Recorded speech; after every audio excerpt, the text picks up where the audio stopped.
forêt,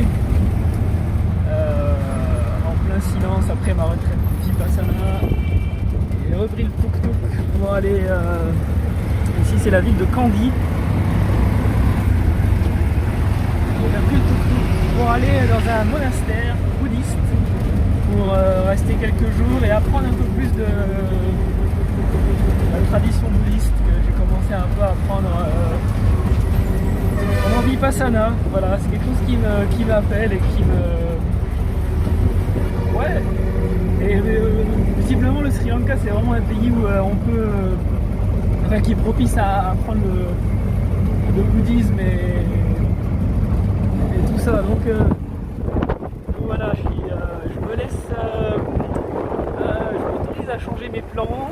C'est-à-dire que au départ j'ai pensé peut-être une semaine ou quoi après la retraite Vipassana aller en Inde à Tiruvannamalai, l'endroit où Ramana Maharshi, un grand sage indien, a vécu, la montagne sacrée d'Arunachala qui est apparemment une super énergie là-bas.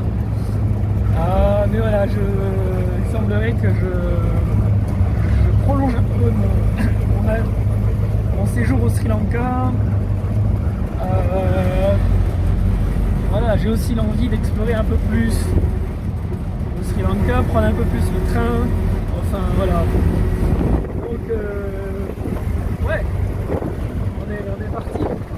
Voilà, une demi-heure de tuk-tuk. Alors j'ai hésité avec un bus très local, prendre un tuk-tuk. Bon, j'étais un peu fainéant. J'ai préféré prendre un tuk-tuk qui vient me chercher directement à la porte de ma chambre. Plutôt qu'un tuk-tuk qui m'emmène au bus et que je galère pour trouver le bus, où est-ce que c'est et tout. Mais ça aurait pu être une bonne aventure aussi. Voilà, peut-être au retour. Allez, ciao, on se quitte là-dessus. C'est le magnifique lac de Kandy.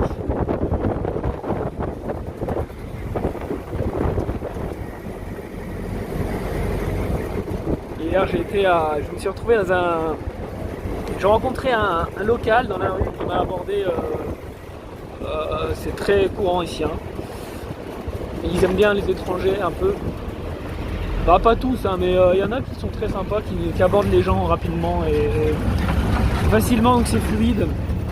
Et il m'a abordé, j'ai cherché à réparer mon téléphone, donc il m'a emmené avec lui à une boutique Samsung. Il m'a dit c'est un écran incurvé sur le côté, c'est un peu compliqué à trouver, c'est quasiment impossible, ou alors c'est hors de prix, donc bon, c'est pas grave. Et bah bref, c'est qu'un détail. Mais tout ça pour dire que ouais, super sympa, il était avec moi, après il était 5h, donc il m'a dit, et comme je voyage sans guide, le guide c'est les gens que je rencontre sur la route, et puis bon, un peu Google quand même, hein, faut pas se mentir.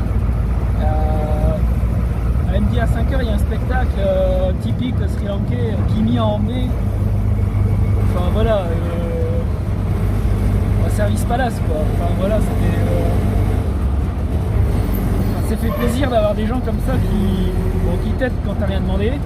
Bon, des fois ça fait pas plaisir, des fois j'envoie chier.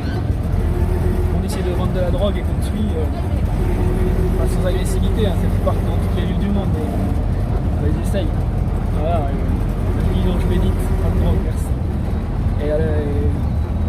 Mais c'est vraiment incroyable ce cœur de sentir que, purée, il coupe le truc qu'il était en train de faire et l'endroit où il était en train d'aller, parce qu'il me rencontre et il m'emmène à cette boutique Samsung, il m'emmène à cette danse typique. Il me dit mais putain, c'est des valeurs précieuses et bonnes quoi. Et ça c'est bon quoi.